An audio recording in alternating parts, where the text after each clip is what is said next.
There are a few things in this world that are better than crispy chicken skin, and I'm gonna show you how to get the crispiest chicken you've ever had.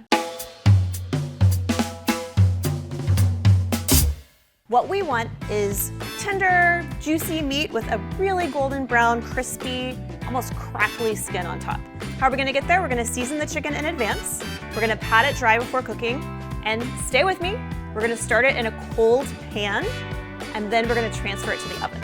Let's start with the seasoning. Today I'm cooking skin-on, bone-in chicken thighs, and it's easier to find skin-on, bone-in thighs at the grocery store than breasts. With chicken, I like to season it at least 40 to 60 minutes in advance and let it sit out at room temperature. And it's even better if you can season it the night before and just leave it uncovered in your fridge. But as soon as you season something, it's gonna start to draw out moisture. So usually you either wanna cook it right away or you wanna give that moisture a chance to be reabsorbed into the protein. That'll help you get a really crispy skin. So the chicken's been sitting out for 40 to 60 minutes, and now I'm gonna pat it dry. As we know, moisture is the enemy of crispy skin or a great sear. So you wanna make sure the skin is really dry before you put it into the pan, or else it will steam instead of crisp. And I'm just gonna add a little bit of oil just to ensure it doesn't stick. The skin is gonna start to render some fat, but I just wanna make sure we're good to go from the start. If you've seen any of my videos on this channel, I've probably told you how important it is to preheat your pan before you add your food. But today I'm gonna break that rule and I'm going to add my chicken to a cold pan. It's not actually cold, it's room temperature. We're gonna add the chicken thighs skin side down.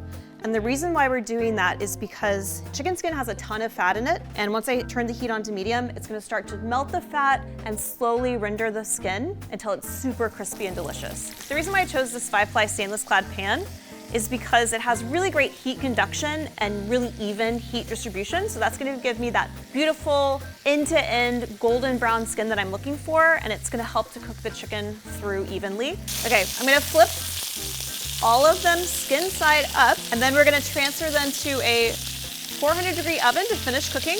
You can finish cooking them on the stovetop if you like, but I like cooking them in the oven because it gives the skin a final blast of heat to really crisp it up, and it just ensures that they're cooked really evenly all the way through. I'm gonna put the pan in the oven. It's set to 400 degrees, and I'm looking for the chicken to be cooked all the way through to 165 degrees internal temperature. It's gonna take about 5 minutes. All right, it's time to take the chicken out of the oven. It smells so good. It smells like chicken in its best form. We definitely got crispy skin, and I'm gonna check to see that it's cooked all the way through. I like to use a digital thermometer. What I'm looking for is an internal temperature of 165 degrees. Now I'm gonna plate this up with a beautiful pan sauce. Lemon, parsley, caper, kind of a piccata situation. And I'm putting that down first because I don't want to pour it on top of my crispy chicken skin. And then I will put the chicken on top. A little parsley to make it pretty. Look at how beautiful, juicy, tender chicken thighs with a gorgeous golden brown skin. It's so crispy. How did we get here? We seasoned in advance. We patted the skin dry. We started it skin side down in the cold pan, and then we transferred it to the oven to finish cooking. I cannot wait to try this. It's so savory. The skin is so crunchy. It's almost like bacon. This is a great building block for an easy meal that you can put together in 30 minutes or less. You know, you can add a starch to this, you can add a veg to this.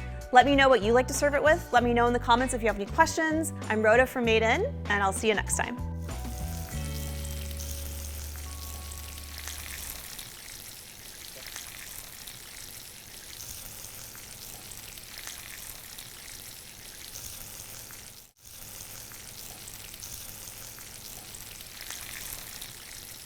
Yeah.